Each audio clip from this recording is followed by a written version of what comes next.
বিসমিল্লাহির রহমানির রহিম। আসসালামু আলাইকুম ওয়া রাহমাতুল্লাহি ওয়া বারাকাতুহু। Never memorize formulas, always create your own. অর্থাৎ সূত্র কখনো মুখস্থ করো না, সর্বদা নিজে তৈরি করো।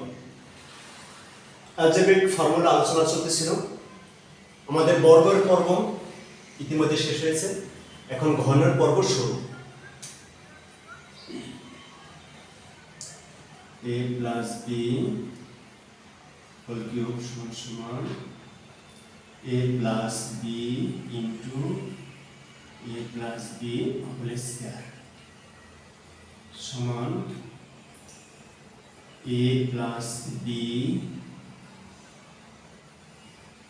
a square plus 2ab plus b square, যেটা আগের সূত্র থেকে পেয়েছিলাম।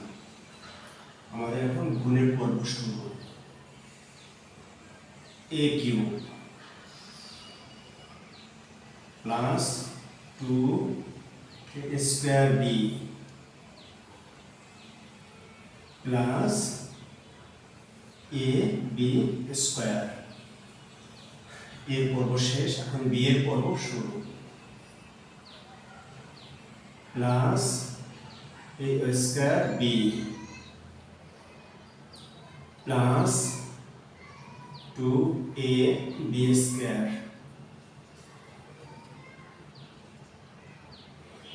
প্লাস b কিউব যদি যোগের কাজ করে নেই তাহলে a কিউব প্লাস এই যে টয়েস a স্কয়ার b, এখানে আছে 1 a স্কয়ার b, এই দুইটাকে যদি একসাথে যোগ করি, এই দুইটাকে একসাথে যোগ করলে আসে মান 3a স্কয়ার b। আবার ab স্কয়ার, এখানে আছে টয়েস ab স্কয়ার, এখন এই দুইটাকে যদি একসাথে যোগ করি তাহলে আমার আসে প্লাস 3ab স্কয়ার, আর আসে প্লাস b কিউব। হয়ে গেল আমার ঘনর প্রথম সূত্র, a plus b whole cube, ঘনর প্রথম সূত্র, ঘন নির্ণয়ের প্রথম সূত্র।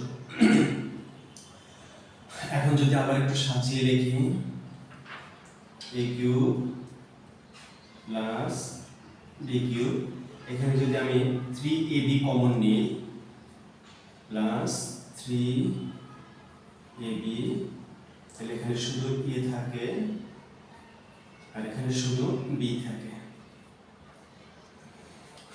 যদি আমি একটু নামিয়ে নিই লেফট সাইডকে, তাহলে আমি আরেকটা সূত্র পাই, যেটাকে বলা হয় ঘনের মান নির্ণয়ের সূত্র। ঘনের মান নির্ণয়ের সূত্র। আমার দুইটা সূত্র প্রস্তুত হয়ে গেছে। সূত্র তৈরি করা যখন এত সহজ, তাহলে কেন এগুলো কষ্ট করে মুখস্থ করতে যাব?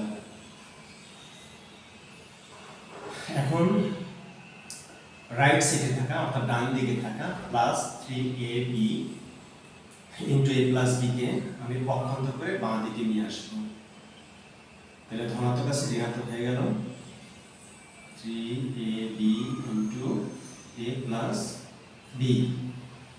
আমার রাইট সাইডে রইল a cube plus b cube. হয়ে গেল আমার আরেকটা মান নির্ণয় সূত্র। তাহলে আমার তিনটা সূত্র প্রস্তুত হয়ে গেল মাত্র 3 লাইনের ভিতরে। এরপরে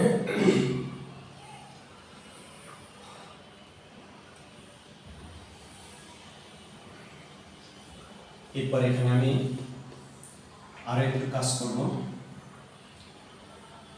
a প্লাস b কে কমন নিব, ব্র্যাকেটের ভিতরে থাকবে a plus b whole square. এখান থেকে কিউব ছিল, একটা কমনে গেছে, দুইটা রয়ে গেছে, মাইনাস ও কমনে চলে গেলে শুধু অনলি 3ab থাকবে,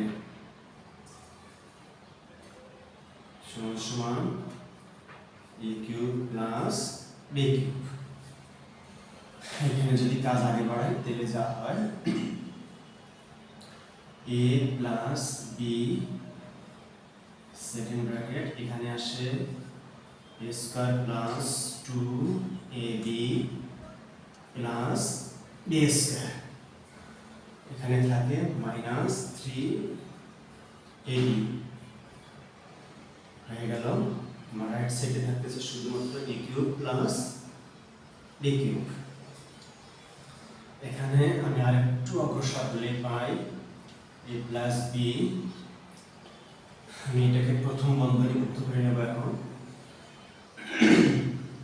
a স্কয়ার, এখানে ধনাত্মক আছে 2ab, ঋণাত্মক আছে 3ab, যেহেতু ঋণাত্মকটা বেশি আছে এবং যেন ঋণাত্মক সাইন বসবে এবং একটা বেশি আছে যেন একটা ab বসানো প্লাস a স্কয়ার হয়ে গেল আমার a cube plus b cube এর উৎপাদক নির্ণয়ের সূত্র। a cube plus b cube এর উৎপাদক নির্ণয়ের সূত্র। এভাবেই সূত্র সহজে তৈরি করা যায়। তাহলে যখন সূত্র তৈরি করা এত সহজ, তখন অযথা কেন কষ্ট করে মুখস্থ করতে যাব? আর মুখস্থ করলে জীবন ধ্বংস। তার কারণ এই সূত্র জীবনে কোনোদিন মুখস্থ করলে কাজে আসে না, কিন্তু যদি বুঝা করা হয় তাহলে এই সূত্র একদিন কাজে পরিণত হয় বা কাজ দেয়। এর পরবর্তী পর্ব দেখার জন্য সবাইকে স্বাগত জানাচ্ছি। আল্লাহ তাআলা সবাইকে ভালো রাখুন। আসসালামু আলাইকুম ওয়া রাহমাতুল্লাহি ওয়া বারাকাতুহু।